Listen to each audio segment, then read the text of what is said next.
Today we're going to go over edema management massage of the upper arm. Oftentimes after surgery we can get swelling in our shoulder or our elbow all the way down to our hand, even if you've just broken your upper arm bone or gone through a rotator cuff surgery or even had your whole shoulder replaced.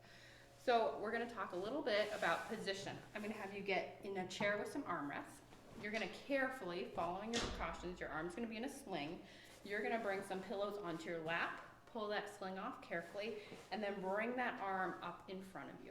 So once you've been positioned comfortably in a chair with a couple of pillows, we're first going to start with some diaphragmatic or deep lower abdomen breathing. So just about 10 times, you're going to breathe way down deep into that lower rib cage. It sometimes helps to take your opposite hand, put it down there to remind yourself where to breathe. After you've done that 10 times, you're then going to take your unaffected hand, you're going to take 2 fingers, you're going to go right behind your ear, and you're going to find a lymph node. You don't have to know exactly where it is. I want you to just gently stimulate that area, okay? Just about 10 times. You should only be pushing hard enough to move the skin.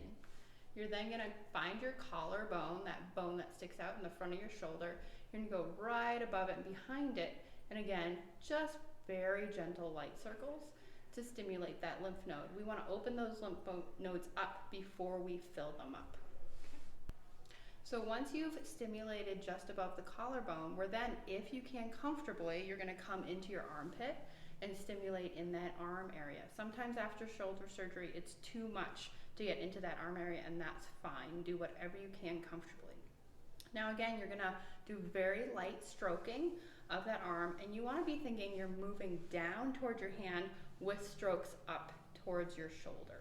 Okay, so I'm going to slowly, repeatedly work towards my elbow, and then I'm going to come down into my forearm, slow all the way down into my hand. Now if this is uncomfortable or hard to reach for some reason, you can, if you have someone who can help you, they can help, or we might just have you do some hand pumping or some wrist movement if that's allowed after your shoulder surgery.